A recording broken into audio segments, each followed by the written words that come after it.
Achtung, dieser Film ist brandgefährlich. Feuer in der Nacht uns glücklich und fröhlich macht. Lalalala. Hallo und herzlich willkommen.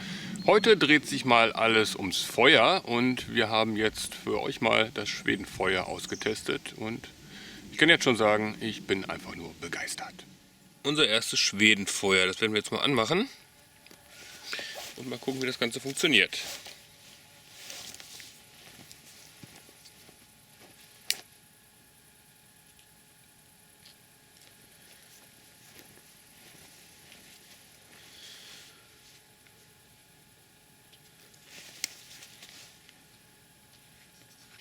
Lassen wir uns mal überraschen. Vor allen Dingen, ob es brennt und wie lange.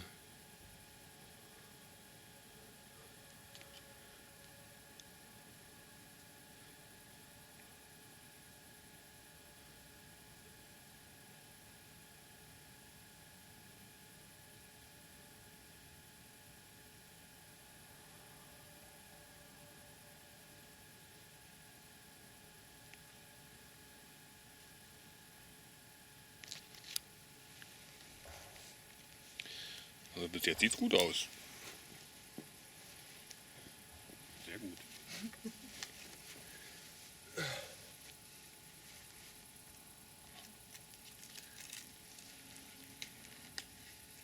Ist ja fast sogar noch schöner wie Lagerfeuer. Wenn du überlegst, wenn du so ein paar verteilst, ne? Gut für eine Party. Ja.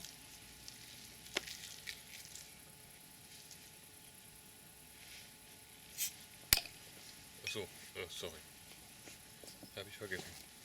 Nicht schlimm.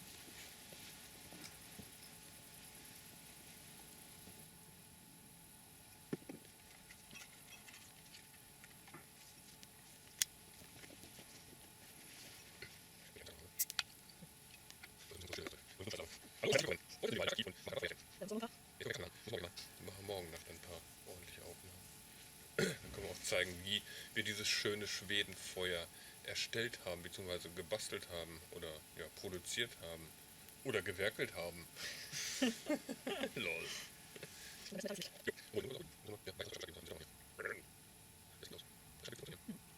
Und das ist jetzt die Holzart. Lebensbaum. Lebensbaum, ja. Die Lebensfackel. Licht des Lebens.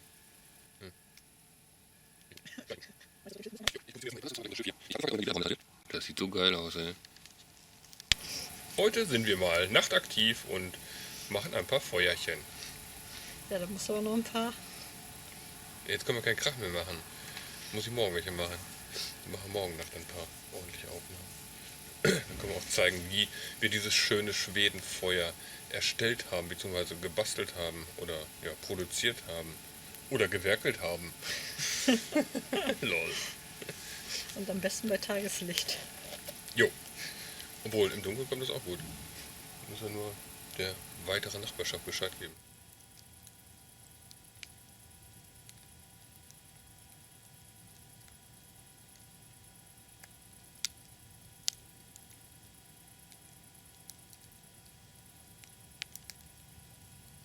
Das war nachts ein bisschen Terror machen hier.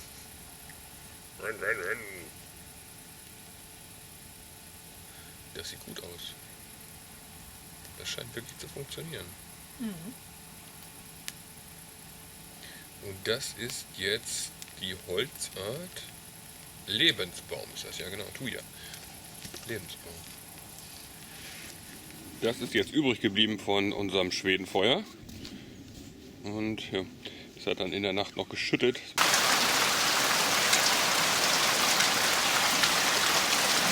Wir hatten Gewitter gehabt und ja, das Gewitter hat dann, beziehungsweise der Regen, das gute Stück abgelöscht und das ist jetzt übrig geblieben.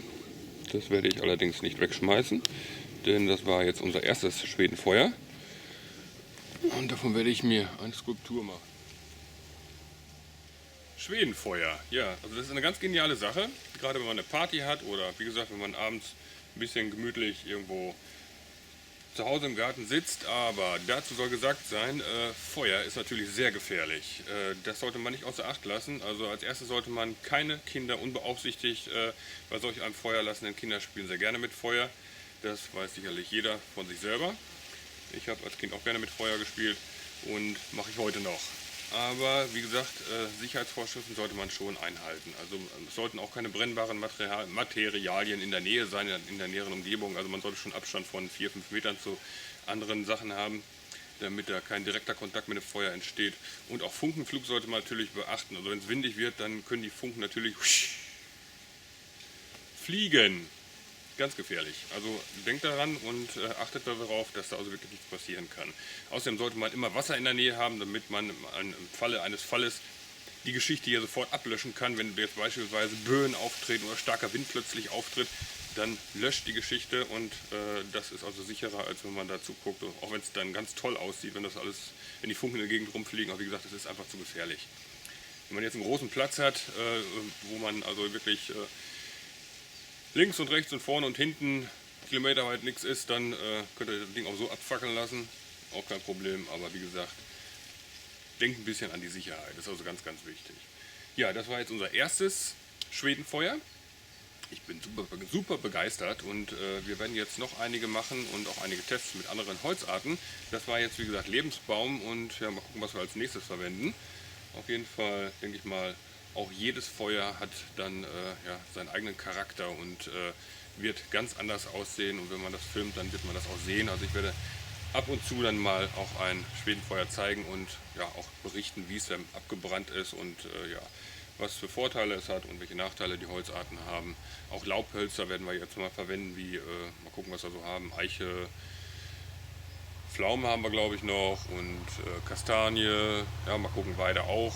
Da werden wir also einige Tests mal machen und wie gesagt, das ist eine total klasse Sache, wenn man nachts also gemütlich beisammen sitzt und so ein kleines Feuerchen daneben sich hat. So, ich hoffe, euch hat der kleine Film gefallen und ihr konntet ein bisschen Informationen mitnehmen über dieses Schwedenfeuer und dass das Ganze ein bisschen bekannter wird, denn es ist wirklich eine ganz, ganz klasse Sache. Jo, ich bedanke mich und ich hoffe, wir sehen uns einem der nächsten Filme mal wieder. Bis dahin, euer Detlef Römisch. Ciao. Was mich dann doch ein bisschen gewundert hat, ist, dass der Schnittlauch nach diesem Schlagregen und Gewitter trotz alledem noch straff aufrecht steht. Ich hatte eigentlich gedacht, dass die Halme alle umgeknickt sind, aber nein. Alles gut.